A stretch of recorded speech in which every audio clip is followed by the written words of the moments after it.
अच्छा, तो class start करते हैं। और आज का टॉपिक है हमारे पास मॉडल फर्स्ट अप्रोच। यहाँ पर हम नोटपैड खोल लेते हैं और आज हम पढ़ेंगे मॉडल फर्स्ट अप्रोच।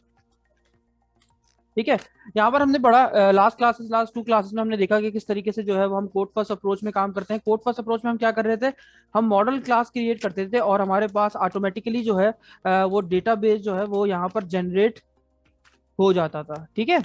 और फिर हमने पढ़ा आपके पास model first approach, sorry, database first approach. तो डेटाबेस फर्स्ट अप्रोच में क्या होता था कि हम डेटाबेस जो है वो स्टार्ट में हम खुद बनाते थे और मॉडल क्लासेस जो है वो हमारी खुद ब खुद जनरेट हो जाती थी। तो आज हम पढ़ रहे हैं मॉडल फर्स्ट अप्रोच। तो मॉडल फर्स्ट अप्रोच में हमने क्या करना है, हमने सिर्फ ईआरडी बेसिकली बना के देनी है, एक डायग्राम बना के देनी है कि जिसके बिहार पर वो हमें डेटाबेस और हमारी मॉडल क्लासेस वो खुद बना कर देगा। ठीक है। तो स्टार्ट करते हैं, यहाँ पर आते हैं और विजुअल स्टूडियो जो है वो अपना ओपन कर लेते हैं। यहाँ पर एक नया प्रोजेक्ट क्रिएट कर लेते हैं, जिस तरीके से हम डेली बेसिस पे प्रोजेक्ट क्रिएट करते हैं अपना ASP.NET MVC के ऊपर। यहाँ हम एंटिटी फ्रेमवर्क के इस्तेमाल से जो है ना वो पूरा CRUD ऑपरेशन मैंने आपको बताया था, इंसर्ट अपडेट डिलीट और सिलेक्ट वगैरह जो भी होता है, ये तमाम का तमाम आपके पास CRUD ऑपरेशन होता है। और ये तमाम का तमाम CRUD ऑपरेशन आज हम एंटिटी फ्रेमवर्क के जरिए ऑटोमेटिकली खुद से करेंगे। ना कि हम कोड हर एक चीज का खुद लिखेंगे, बल्कि ये कोड ऑटोमेटिकली खुद से जनरेट करेगा। ठीक है। तो वो भी आज पढ़ेंगे इसमें। स्टार्ट करते हैं अपनी ASP.NET वेब एप्लीकेशन को क्रिएट करना। तो यहाँ से मैंने इसको सिलेक्ट किया, सिलेक्ट करने के बाद नेक्स्ट के बटन पे क्लिक किया। अब ये मुझसे पूछेगा कि इसका नेम स्पेस यानी इसका नाम आपने क्या रखना है। तो मैं इसका नाम रख देता हूँ मॉडल फर्स्ट अप्रोच। ठीक है। ये मैंने इसका नाम रखा। आपको पता है आपके प्रोजेक्ट का नाम यही होता है और आपका नेम स्पेस भी यही कहलाता है। तो मैं क्रिएट के बटन पे क्लिक करता हूँ तो अभी मुझसे एक चीज और पूछेगा। तो मुझे एम्प्टी प्रोजेक्ट चाहिए और एम्प्टी प्रोजेक्ट के अंदर MVC के रिगार्डिंग जितने भी फोल्डर्स और रेफरेंसेस हैं सबके सब ऐड हो जाए। तो इसलिए मैं इसके चेक बॉक्स पे टिक कर देता हूँ। यहाँ पर मैं क्रिएट के बटन पे क्लिक करता हूँ तो मेरा प्रोजेक्ट जो है वो क्रिएट हो रहा है। तो ये प्रोजेक्ट हमारे पास क्रिएट हो चुका है। हमने जैसे कहा था कि हम जो है सिर्फ और सिर्फ ईआरडी ड्रॉ करेंगे और बाकी तमाम काम जो है यानी डेटाबेस और आपकी मॉडल जितनी भी क्लासेस हैं वो तमाम का तमाम कोड जो है वो ऑटोमेटिकली आपका जो है ये एंटिटी फ्रेमवर्क जो है वो जनरेट करके देगा। तो आपने सबसे पहले क्या करना है, हमने लास्ट टू क्लासेस में देखा कि हम जो है एक पैकेज इंस्टॉल करते हैं। तो राइट क्लिक करते हैं, मैनेज नगेट पैकेजेस, और यहाँ पर जाने के बाद ब्राउज का ऑप्शन में जाना है। मेक श्योर आपका इंटरनेट जो है वो चल रहा हो इस वक्त, और आपने यहाँ पर आके एंटिटी फ्रेमवर्क जो है वो इंस्टॉल कर लेना है। तो अभी ये सर्च हो रहा है, सर्च करने के बाद आपको दिख रहा होगा माइक्रोसॉफ्ट एंटिटी फ्रेमवर्क। हम ढूंढ लेते हैं यहाँ पर हमें जो इंस्टॉल करना है। ये आ रहा है हमारे पास एंटिटी फ्रेमवर्क, हमने इसको सिंपल इंस्टॉल कर लेना है। तो ये आपसे लाइसेंस के लिए जो है वो एक्सेप्टेंस मांगता है, तो आप आई एक्सेप्ट कर दो और ये आपके पास इंस्टॉलिंग स्टार्ट हो गई है और ये इसके रेफरेंसेस और फोल्डर्स वगैरह जो है वो इंस्टॉल हो चुके हैं। तो सक्सेसफुली इंस्टॉल हो चुका है। यहाँ पर आपके पास ये जो आपका एंटिटी फ्रेमवर्क का देखो अनइंस्टॉल का ऑप्शन आ चुका है। इसको क्लोज कर देते हैं और इसको भी क्लोज कर देते हैं। हमने पढ़ा था कि हम मॉडल फर्स्ट अप्रोच में सिंपल क्या करेंगे, डायग्राम बनाएंगे यानी ईआरडी क्रिएट करेंगे। तो ईआरडी कैसे क्रिएट करते हैं, हम सिंपल जाएंगे मॉडल्स में और मॉडल में जाने के बाद ऐड के ऑप्शन में, और हमारा ईडीएम जो होता है यानी एंटिटी डेटा मॉडल जो हमारे पास डेटाबेस के दरमियान रिलेशनशिप और टेबल्स क्रिएट करता है, वो हम उसको ओपन कर लेते हैं ADO.NET एंटिटी डेटा मॉडल को। यहाँ पर मैं इसको ओपन करता हूँ। इसका कोई भी नाम आप रख सकते हो, ऐसा आपको याद करने की कुछ भी जरूरत नहीं है, बस आप इसको नाम दे दो। मैं स्टूडेंट डेटा के नाम से बना देता हूँ। तो स्टूडेंट डेटा के नाम से मैंने इसको बना दिया। ओके के बटन पे क्लिक किया तो ये मेरा मॉडल जो है वो क्रिएट कर रहा है। यहाँ पर ये है हमारे पास मेन चीज। यहाँ पर अगर आप EF डिजाइनर फ्रॉम डेटाबेस, इसका मतलब क्या है कि ये डेटाबेस के साथ जो है वो डिजाइन करता है। हमें डिजाइनर डेटाबेस की कोई जरूरत नहीं है, डेटाबेस से खुद बनाएगा। हमें सिंपल क्या करना है, एम्प्टी EF डिजाइनर मॉडल को लेना है। ठीक है। ये लेने के बाद बिल्कुल एम्प्टी होगा हमारे पास, यहाँ पर हमारे पास एक डायग्रामेटिक टूल खुल जाएगा जहाँ पर हम ईआरडी जो है वो ड्रॉ कर सकते हैं। तो अक्सर ऐसा होता है कि क्लाइंट आपको जो है वो जब हम फ्रीलांसिंग काम कर रहे होते हैं तो वो आपको सिर्फ ईआरडी बना के दे देता है और वो कहता है कि मुझे डेटाबेस वगैरह सब कुछ जो है वो आपको जनरेट करके दो। तो बड़ा सिंपल होता है, जो लोग मुश्किल समझते हैं बहुत ईजी काम है। यहाँ पर आता हूँ वो टूल बॉक्स के अंदर, टूल बॉक्स आपको दिखाई दे रहा होगा। यहाँ पर जब आप क्लिक करोगे तो ये अभी इनिशियलाइजिंग हो रहा है, जैसे ही आप ये ओपन हो जाएगा तो यहाँ पर आपको कुछ ऑप्शंस दिखेंगे। एंटिटी का मतलब क्या होता है, बेसिकली एंटिटी आपके पास आपके टेबल के नाम को कहा जा रहा होता है। तो अगर आप अपना टेबल बनाना चाहते हो तो आप यहाँ से इसको सिलेक्ट करके ड्रैग एंड ड्रॉप भी कर सकते हो, तो यहाँ से भी एंटिटी आपकी क्रिएट हो जाएगी। यहाँ से भी कर सकते हो। एसोसिएशन, एसोसिएशन क्या होता है, यानी दो एंटिटीज के दरमियान जो रिलेशन बनाने का काम करता है ना, वो आपका ये एसोसिएशन करता है, यानी लिंक लगाने का काम ये एसोसिएशन कर रहा होता है। ठीक है। तो अभी आप यहाँ से भी बना सकते हो टेबल, और अगर आप चाहो तो राइट क्लिक करो, एड न्यू पे क्लिक करो और एंटिटी पे क्लिक करो, तो ये देखो आपके पास ऑप्शन आ जाएगा एंटिटी नेम। एंटिटी नेम क्या है, यहाँ पर आप अपने टेबल का नाम पूछ रहा है तो मैं टेबल का नाम रख लेता हूँ स्टूडेंट टेस्टिंग। अच्छा, याद रखिएगा ये एंटिटी सेट क्या होता है। देखो ये आप एक चीज नोटिस करना, तो ये आपके पास सिंगुलर में मैंने लिखा तो एंटिटी सेट उसका प्लूरल बनकर आया यानी एस ऐड हो गया। अब ये एंटिटी सेट क्या होता है, मैं थोड़ा सा आपको याद दिलाऊं तो आपको याद आ जाएगा। याद होगा आपको, जब मैंने कोड फर्स्ट अप्रोच आपको कराई थी, तो मैंने आपसे एक क्लास बनवाई थी, डीबी कंटेक्स्ट की क्लास को इनहेरिट कराया था, ठीक है। और उसमें मैंने आपको लिखवाया था एक पब्लिक डीबी सेट जो कि डेटाबेस को सेट कर रहा था। यहाँ पर आप अपनी क्लास का नाम, जो भी आपने मॉडल बनाया, मान लो स्टूडेंट, और यहाँ पर आप उसका एक नाम रखते थे। यहाँ पर मान लो स्टूडेंट्स, वो आपको खुद भी हिंट देता था स्टूडेंट्स करके, ठीक है। तो आप यहाँ जब उसका नाम रखते थे, बेसिकली ये नाम जो है ना, ये आपके पास एंटिटी सेट है। तो यानी सिंगुलर आप उसका नाम रखते हो तो ये इसका प्लूरल खुद ही बना देता है। फिर आपसे ये पूछ रहा है कि आप जो है वो इसकी प्रॉपर्टी, यानी आप जो है उसमें कोई की लगाना चाहते हो, कोई की टाइप आपके पास एट्रीब्यूट है, कोई प्रॉपर्टी मौजूद है। तो जी हाँ, मैं आईडी को बनाना चाहता हूँ, मैं इसका पूरा नाम कर देता हूँ स्टूडेंट आईडी। तो मैं चाहता हूँ स्टूडेंट आईडी के ऊपर जो है वो की लग जाए, तो की सिलेक्ट मैंने करके रखी। प्रॉपर्टी क्या होगी, यानी उसकी डेटा टाइप क्या होगी, इंटीजर। सिंपल, मैंने ओके करना है, तो ये देखो ईआरडी क्रिएट हुई, सही है। अब आप कहोगे सर इसमें तो सिर्फ स्टूडेंट आईडी मौजूद है, इसमें और फर्दर जितने भी मेरे पास प्रॉपर्टीज है वो मैं कैसे क्रिएट करूँ? तो बड़ा सिंपल है, यहाँ पर आके राइट क्लिक करो, ऐड न्यू के ऑप्शन पे क्लिक करो। यहाँ पर आपको काफी सारी प्रॉपर्टीज दिख रही होंगी, स्केलर, नेविगेशन और कॉम्प्लेक्स। स्केलर प्रॉपर्टी क्या होती है? स्केलर प्रॉपर्टी यानी बेसिकली आपके पास सिंगल कॉलम, यानी आपके पास जो आप जो कॉलम बना रहे होते प्रॉपर्टीज वो होती हैं। नेविगेशन प्रॉपर्टीज मतलब यानी जो टेबल के दरमियान लिंक करने के लिए जो प्रॉपर्टी यूज करी जा रही है, जैसे फॉरेन की जिसे हम पास करते हैं, वो उसके लिए होती है। तो हम स्केलर की बात कर रहे हैं, तो हम स्केलर लगा देंगे। यहाँ पर आया और मैंने एक कॉलम बना लिया नेम के नाम से, नेम के नाम से बना लिया। अब आप इसकी डेटा टाइप चेक करना चाहते हो ना, तो बड़ा सिंपल है, आप राइट क्लिक करो, प्रॉपर्टीज के ऑप्शन में जाओ, यहाँ पर आपको दिख रहा है इसकी डेटा टाइप क्या है। तो मैं नाम स्ट्रिंग के अंदर ही स्टोर करना चाहता था, तो मैंने स्ट्रिंग ही लिखा। अब मैं राइट क्लिक करता हूं, मेरे को एक और ऐड करना है, मैं यहाँ पर आया, मैंने कहा एज। याद रखिएगा बाय डिफॉल्ट वो हर चीज के ऊपर स्ट्रिंग ही लगा रहा होता है। अब एज हमें स्ट्रिंग में तो लेनी नहीं है, इंटीजर में लेनी है, तो इसकी प्रॉपर्टीज खोल लेते हैं। यहाँ पर देखो इसने भी इसको स्ट्रिंग में रखा है, तो मैं यहाँ पर आके चेंज कर लेता हूँ और क्या रख देता हूँ, इंटीजर 32। मैंने सिंपल इंटीजर रख लिया, सही है। बस आपने क्या करना है, इस प्रोजेक्ट को रीबिल्ड कर लेना है। आपने डायग्राम बना ली, अब आप मान लो इतना सा आपने टेबल बनाया, आप इसको और फर्दर भी बना सकते थे, मैं अभी आपको इतना ही सिखा रहा हूँ, ठीक है। आपने ये डायग्राम ड्रॉ कर ली। अब आपने क्या करना है, हमने तो ये पढ़ा था कि मॉडल फर्स्ट अप्रोच में क्या होता है, हम सिर्फ डायग्राम बनाते हैं, डेटाबेस वगैरह, और आपको मॉडल ये खुद क्रिएट करता है। तो क्लाइंट ने हो सकता है आपको यही काम दिया हो, डायग्राम बनाकर दिया, और वो ये चाहता है कि आप उसका डेटाबेस वगैरह पूरा करंट परफॉर्म करके। तो आपने क्या करना है, राइट क्लिक करना है, और राइट क्लिक करने के बाद आपने जनरेट डेटाबेस फ्रॉम मॉडल, आपने इस पर क्लिक करना है। तो आपके पास ये आ जाएगा जनरेट डेटाबेस विजार्ड, आपने न्यू कनेक्शन के ऊपर क्लिक करना है। अच्छा, ये आपने कर लिया। यहाँ आने के बाद सर्वर का नाम, सर्वर का नाम मतलब यानी आपके एसक्यूएल सर्वर में जो आपके सर्वर का नाम होता है, बेसिकली आपने वो नाम डालना है। मुझे पता है, लेकिन मैं आपको दिखाने के लिए एसक्यूएल सर्वर खोल रहा हूँ, ताकि आपको हर एक चीज आइडिया हो जाए कि कौन सी चीज कहाँ से यूज कर रहा हूँ। हमने कोई कोड नहीं लिखना है मॉडल फर्स्ट अप्रोच के अंदर, कि सारा का सारा काम जो है वो ऑटोमेटिकली खुद करेगा। हमने सिर्फ एक इसे ईआरडी देनी है, जो कि हमने बना दी है। अब ये काम तमाम खुद करेगा, सारी चीज का, हम सारी चीजें हमें खुद बना कर देगा। तो यहाँ पर जब मैं आता हूँ, मेरा एसक्यूएल खुल जाता है। बेसिकली ये है मेरा सर्वर का नाम, आपको दिखाई दे रहा होगा, ये मेरे सर्वर का नाम है। मैं यहाँ से कॉपी करता हूँ, और कॉपी करने के बाद मैं इसको पेस्ट कर देता हूँ यहाँ पर। यहाँ पर आता हूँ, अगर आपके पास ऑथेंटिकेशन लगी हुई है, यानी आपके पास आईडी पासवर्ड लगा हुआ है, तो आप डालो। अगर नहीं है, विंडोज पे है, तो आप विंडोज पे कर लो। तो यहाँ पर मैं सेलेक्ट कर लेता हूँ एसक्यूएल सर्वर, और एस ए पासवर्ड है 1234। यहाँ पर हम डेटाबेस जो है ना, वो कोई हमारे पास बना हुआ नहीं है, यहाँ हम अपने डेटाबेस का नाम खुद रखते हैं।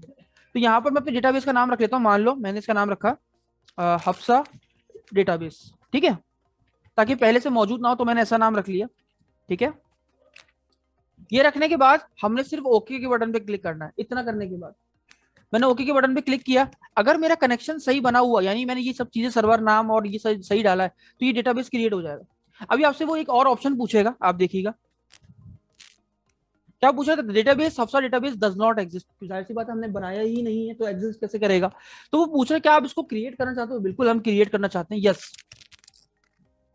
तो जब मैंने यस पे क्लिक किया, ये देखो इसने मेरे पास कनेक्शन पूरा, जो हम वेब कॉन्फ़िग की फाइल में कनेक्शन बनाते थे, ये सारा का सारा कोड जनरेट कर दिया। बिल्कुल जाहिर सी बात है, जब मैं आपको यूज कर रहा हूं, तो मैं आपका कनेक्शन भी यूज करना चाहूंगा। तो मैंने यस के ऊपर क्लिक किया, नेक्स्ट के बटन पे क्लिक। अब ये तमाम डीडीएल कोड, यानी डेटा डेफिनेशन लैंग्वेज का कोड मुझे जनरेट करके देगा, ठीक है। अभी कुछ इश्यूज आ रहे हैं, क्या कह रहा है, expression of type system dot entity dot code dot meta data from EDM collection can not be use for return type. Check कर लेते हैं ये किस चीज का इशू है। Student testing is not map, student testing, यहाँ पर मैं टेबल का नाम बनाया, लाइन नंबर 8 में इशू आया हमारे पास। यहाँ पर शो इन डायग्राम हम देख लेते हैं। तो आप देखो यहाँ पर हमने वो एरर को रिजॉल्व करने के लिए मैंने एक नया प्रोजेक्ट क्रिएट किया। असल में कुछ लाइब्रेरीज मिसिंग थी, जिसकी वजह से ये प्रॉब्लम आ रही थी। तो सिंपल बस मैंने वही आपको कनेक्शन क्रिएट किया, जैसे मैंने आपको बताया था। तो इसने क्या किया, मेरे पास एक ये देखो पूरी डीडीएल कमांड यानी डेटा डेफिनेशन लैंग्वेज, यानी आपने एसक्यूएल सर्वर में पढ़ा होगा क्रिएट की कमांड जो होती है वो डीडीएल के अंदर आती है। तो इसने पूरा का पूरा ये देखो पूरा टेबल का जो कोड था वो जनरेट कर दिया। अच्छा, इसका मतलब डेटाबेस तो उसने बना दिया, लेकिन टेबल का कोड जनरेट किया, टेबल बनाया नहीं है। तो आपने इस पूरे टेबल को जो है ना कोड को एग्जीक्यूट करना पड़ेगा, यानी चलाना पड़ेगा, तभी टेबल आपको बनेगा। कैसे चलाना पड़ेगा मैं आपको दिखाता हूँ। मैं फिनिश के बटन पे क्लिक करता हूँ, तो आप जैसे फिनिश के बटन पे क्लिक करूंगा तो आपके पास देखना ये पूरा का पूरा एसक्यूएल का जो भी कोड था सब इधर लिखा आ जाएगा। ये रहा, ये देख रहे हो आप, सब आ गया।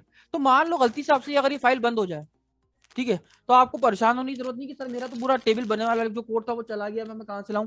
आप नीचे देखो, ये मॉडल में जाओ, ये देखो इस तरीके से क्लास होगी edmx.sql के नाम से, आप इसके ऊपर क्लिक करो, ये देखो सारा कोड आ गया। अब इसे चलाऊं कैसे, यहाँ पर आओ, रन एग्जीक्यूट के ऊपर एग्जीक्यूट करो, ये आपके पास आएगा। सर्वर का नाम क्या था आपको डाल दो यहाँ पर आकर, control-C कंट्रोल-V, SQL server authentication SA1234 कर दिया, कनेक्ट। जैसे ही करोगे यहाँ पर देखो एसक्यूएल की तरह चलेगा, कमांड कंप्लीटेड सक्सेस।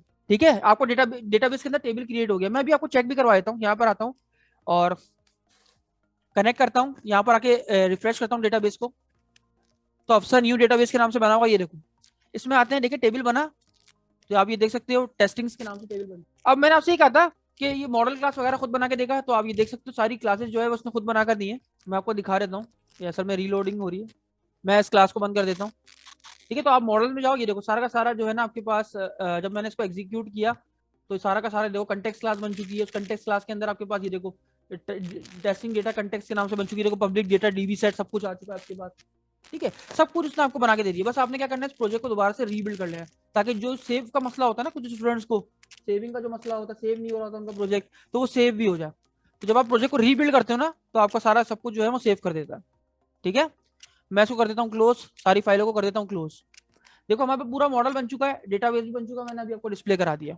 ठीक है, अब हमारे पास क्या रह गया, कंट्रोलर। मैंने आपको जैसा बताया था कि हम कंट्रोलर में कुछ भी नहीं लिखेंगे, पूरा का पूरा insert update delete select detail सब कुछ ये खुद करेगा वन क्लिक के ऊपर। देखो कैसे, राइट क्लिक ऐड कंट्रोलर, यहां पर आपने क्या करना है, ये वाला कंट्रोलर एम्प्टी नहीं, MVC5 controller with views using entity framework, ये सिलेक्ट करना है, ऐड के बटन पे जाना है। मॉडल क्लास कौन सी थी आपके पास, टेस्टिंग के नाम से, ये देखो आ गई। कंटेक्स्ट क्लास कौन सी थी, टेस्टिंग डेटा कंटेनर के नाम से, सिलेक्ट कर लिया। अपने कंट्रोलर का नाम क्या रखना चाहते हो, मैंने कहा होम। ठीक है, बस थोड़ा सा वेट करना है, ये सारा का सारा काम आपको खुद करके देगा, इंसर्ट अपडेट डिलीट डिटेल सब कुछ बना कर देगा, सारे व्यूज खुद बना कर देगा। देखिएगा ये देखें पूरा कोड इसने खुद कर दिया, आपने कुछ भी नहीं करना, ये व्यूज बना के दे दिए, आपने सिंपल इसको प्रोजेक्ट को रन करना है। मैं आपको भी टेस्ट भी करवाता हूँ, वाकई में इंसर्ट अपडेट डिलीट सर्च जो है सब कुछ ये खुद कर रहा है, आपके सामने होगा भी सब कुछ, पूरा करट खुद परफॉर्म करेगा ये entity framework. First time code run हो रहा है, थोड़ा टाइम लेगा। ये देखो आप आगे आपके पास नेम और एज जो हमने बनाए थे डेटाबेस में टेबल, तो यहाँ पर क्रिएट न्यू का ऑप्शन है, मैं क्रिएट करता हूँ एक रिकॉर्ड, मान लो मैं क्रिएट करता हूँ अली का रिकॉर्ड और एज उसकी है मान लो 20। तो हमने तो अभी कोई क्रिएट का काम नहीं किया, अपडेट का काम नहीं किया, ऑटोमेटिकली उसने खुद कर लिया एंटिटी फ्रेमवर्क में। क्रिएट करूंगा, ये देखो आप आ चुका है। यहाँ पर मैं एक और रिकॉर्ड क्रिएट कर देता हूँ, यहाँ पर मैं क्रिएट करता हूँ हफ्सा के नाम से। ठीक है, और यहाँ पर एज डाल देता हूँ मैं मान लो 21 और क्रिएट किया, ये आपके पास रिकॉर्ड क्रिएट हो गया। मैं इसका रिकॉर्ड एडिट करना चाहता हूँ हफ्सा का, तो एडिट पे क्लिक करा और मैं पूरा नाम लिख देता हूँ, चलो हफ्सा की जगह मिटा के हम इसका नाम चेंज करके सायरा कर देते हैं। ठीक है, सेव करा, तो आप ये देखो एडिट भी हो रहा है। ठीक है, मैं इसकी डिटेल्स देखना चाहता हूँ फर्दर, तो डिटेल पे क्लिक किया, देखो डिटेल्स भी दिखा रहा है, सारे व्यूज खुद क्रिएटेड है। बैक करता हूँ, डिलीट करना चाहता हूँ, तो डिलीट के बटन पे क्लिक करूंगा, अली वाला रिकॉर्ड जैसे मान लो डिलीट करना है, डिलीट किया, डिलीट के बटन पे क्लिक किया, आप देख सकते हो रिकॉर्ड डिलीटेड भी यहाँ पर हो रहा है, हमने कोई कोड नहीं किया।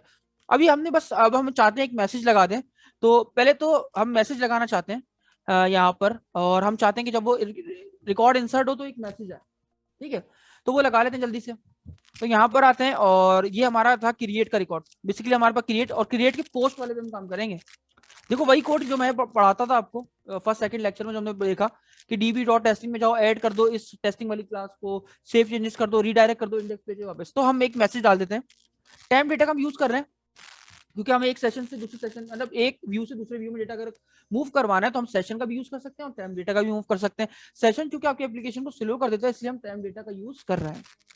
यहाँ पर टाइम डेटा, और टाइम डेटा के अंदर हमने यहाँ पर एक मैसेज पास कर दिया, मैसेज इसका नाम रखा इज इक्वल्स टू, यहाँ पर मैं कह देता हूँ स्क्रिप्ट, हम अलर्ट के अंदर बेसिकली मैसेज शो करा रहे हैं, और हम यहाँ लिख देते हैं अलर्ट, और यहाँ पर आके लिख देते हैं डेटा इंसर्टेड सक्सेसफुली, ठीक है। और यहाँ पर आके स्क्रिप्ट के टैग को कर देते हैं क्लोज, ठीक है। अब बेसिकली आपको पता है जब हम एक व्यू से दूसरे व्यू में घुमाते हैं तो ये क्या करता है, अपने पास डेटा डिस्ट्रॉय कर देता है। तो इसके लिए आपके पास एक मेथड है, जब डेटा को अपने पास रखने के लिए आपके पास एक मेथड है टाइम डेटा में कीप का मेथड, जो कि अपने पास डेटा को क्या करता है, मेंटेन रखता है। हम इस मैसेज को उठाते हैं, हमें बेसिकली क्या करना है, इंडेक्स पेज पे डिस्प्ले कराना है। तो हम इंडेक्स की व्यू में जाते हैं, तो आप यहाँ से भी व्यू खोल सकते हो डायरेक्टली। देखो कैसे, यहाँ पर जाओ, इंडेक्स पे राइट क्लिक करो और गो टू व्यू का ऑप्शन आएगा, आप यहाँ से भी खोल सकते हो। यहाँ पर जाने के बाद मैं चाहता हूँ इस हेडिंग की जगह डिस्प्ले हो जाए, तो एट द रेट, आपको पता है आप स्क्रिप्ट के टैग को ऐसे नहीं चला सकते सीएस, अगर आप सी शार्प के अंदर अगर आप कोई स्क्रिप्ट टैग या एचटीएमएल टैग यूज करते हो तो आप डायरेक्टली इसको इस तरीके से अपने पास व्यू में नहीं चला सकते। तो आपके पास एक हेल्पर मेथड है जिसका नाम है एचटीएमएल डॉट रॉ, और उसके अंदर आप इसको यूज कर सकते हो। बेसिकली क्या करता है, फिल्टर करता है, टैग्स को अलग करता है और आपको बस कोड को रन करके दिखाता है। तो मैंने टेम्प डेटा इसमें पास कर दिया, बस सिंपल सा कोड था। मैं इसको रन कर देता हूँ और मैं चेक कर लेता हूँ कि मेरा जो इंसर्ट वाला काम है वो सही चल रहा है या नहीं चल रहा। तो यहाँ पर आगे एक और रिकॉर्ड क्रिएट करते हैं, और मैं नाम रख देता हूँ, मान लो बासित मैंने नाम रखा, ठीक है। एज रख देते हैं उसकी 23, ठीक है। क्रिएट किया रिकॉर्ड, तो हमने अभी इस पे एक मैसेज लगाया डेटा इंसर्ट हो जाए। तो जैसे मैंने क्रिएट बटन पे क्लिक किया, आप ये देख सकते हो डेटा इंसर्टेड सक्सेसफुली का मैसेज भी आ चुका है, और ये डेटा आप देखो यहाँ पर एडिट भी हो चुका है। यार मैं आज जब फर्स्ट सेमेस्टर में आप लोग को पढ़ा रहा था, तो मैंने आपको दूसरा भी एक अलर्ट समझाया था जिसका नाम होता है सवाल, स्वीट अलर्ट का। एक जबरदस्त सा पॉपअप होता है, वो आपको डिस्प्ले होता है, मैं आपको लगा के दिखाता हूँ। बेसिकली अगर आप यहाँ पर एक वेबसाइट खोलो स्वीट अलर्ट के नाम से, ये आपके पास आ रहा होगा स्वीट अलर्ट, ठीक है। आप इस वेबसाइट को खोल लो, यहाँ पर आ रहा होगा, इस तरीके से पॉपअप होता है आपके पास, देखो थोड़ा सा अच्छा सा डिस्प्ले करता है ये पॉपअप, ठीक है। और ये वाला मुझे ज्यादा पसंद है, आप देखो इसमें थोड़ा सा जो है ना, मतलब पता चल रहा होता है कि सक्सेस का निशान। तो ये यूज कैसे करते हैं स्वीट अलर्ट, तो मैं ये भी आपको चला के दिखाता हूँ। सिंपल अलर्ट की जगह मैं आपको ये वाला अलर्ट लगा के दिखाता हूँ। तो आपके पास सीडीएन आ रहा होगा इसका, जब आप उसकी साइड खोलते हो तो आप इसकी स्क्रिप्ट को कॉपी करो। कॉपी करने के बाद आप क्या करो, कॉपी करने के बाद आप जाओ, चूंकि आपके पास तमाम की तमाम सीएसएस और जीएस कहाँ लगी हुई है, आपके शेयर्ड वाले फोल्डर यानी लेआउट के अंदर। तो यहाँ जाके इसको हम नीचे पेस्ट कर देते हैं ताकि इस तमाम की फाइल यहाँ से उठा ले। यहाँ पर आके मैंने इसको पेस्ट कर दिया, ठीक है। अब पेस्ट करने के बाद आप कौन सा सवाल यूज करना चाहते हो, सॉरी कहाँ गई वेबसाइट। तो खैर मैं यहाँ पर एक और टैब खोल लेता हूँ और स्वीट अलर्ट दोबारा से खोल लेता हूँ। यहाँ पर आते हैं और यहाँ पर मैं यूज करना चाहता हूँ ये वाला सवाल, ठीक है। ये वाला कि जब भी कोई डेटा इंसर्ट हो तो मैसेज आया डेटा इंसर्टेड का, एक हेडिंग हो, नीचे लिखा है data inserted has been successfully. तो मैं ये वाला सवाल जो है, बस ये वाला कोड कॉपी करता हूँ और यहाँ आता हूँ अपने कंट्रोलर में, और इस अलर्ट की जगह जो हमने अलर्ट बनाया, इस अलर्ट की जगह मैं यहाँ पर इसको पास कर दूंगा, ये वाले सवाल को। अब चूंकि डबल इन्वर्टेड कॉमास हम यूज कर चुके थे तो अंदर डबल इन्वर्टेड कॉमास यूज करने नहीं दे रहा, तो वो कह रहा है सिंगल यूज कर लो। तो यहाँ पर सिंगल यूज कर लेते हैं। गुड जॉब की जगह मैं लिख देता हूँ डेटा इंसर्शन की हेडिंग, ठीक है। ये वाला ये मैसेज है बेसिकली आपका जो मैसेज नीचे शो हो रहा था, तो इसको भी सिंगल इन्वर्टेड कॉमास में लिख देते हैं ताकि एरर ना आए। क्या लिखते हैं, डेटा इंसर्टेड सक्सेसफुली। और बेसिकली ये जो आप देख रहे हो ना, ये जो आपके पास सिंबल बना आ रहा है, मैं आपको दिखा दूं फिर से, ये वाला, ये जो सिंबल बना आता है, ये किधर से आता है, ये आता है आपके पास इधर से, थर्ड वाली आर्ग्यूमेंट में, सही है। तो इसको भी सिंगल में रख लो। अगर आप कहते हो कि यार अभी तो आपके पास सक्सेस हो रहा है ना, अगर आप चाहते हो कि आपके पास ये क्रॉस का निशान बना है तो सक्सेस की जगह आप लिख देना एरर। तो ये वाला जो एरर का निशान होता है ना, वो आपका क्रॉस वाला निशान बना हुआ आ जाएगा, ठीक है। तो अभी चेक करते हैं चल भी रहा है या नहीं चल रहा, तो सिंपल कोड को रन करते हैं। हमने स्क्रिप्ट सीडीएन लगा दिया है और हमने सवाल भी यहाँ पर हिट कर दिया है। तो अब देख लेते हैं कि जब हम डेटा इंसर्ट करते हैं तो ये वाला जो हमारे पास पॉपअप है वो डिस्प्ले होता है या नहीं होता। तो क्रिएट करते हैं नया रिकॉर्ड और यहाँ पर डाल देते हैं हसन का रिकॉर्ड, और यहाँ पर एज डाल देते हैं उसकी 22, और हम क्रिएट करते हैं तो नहीं चला।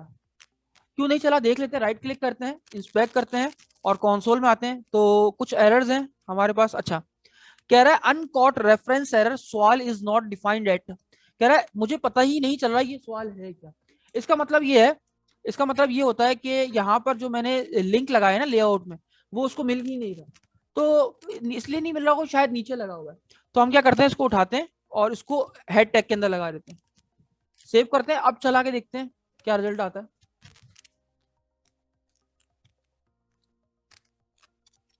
मे भी अब चल जाना चाहिए इसको। नया रिकॉर्ड क्रिएट करते हैं। यहाँ पर हम रिकॉर्ड ऐड कर लेते हैं वलीद के नाम से और एज डाल देते हैं 24 और हमने क्रिएट किया। तो हमारे पास ये वाला सवाल जो है वो आपके सामने डिस्प्ले हो चुका है। तो बड़ा सिंपल सा इशू था और हमने इसको रिजॉल्व कर लिया और हमारा डेटा इंसर्ट जो है वो हो गया। तो ये है मॉडल फर्स्ट अप्रोच हमारे पास। तो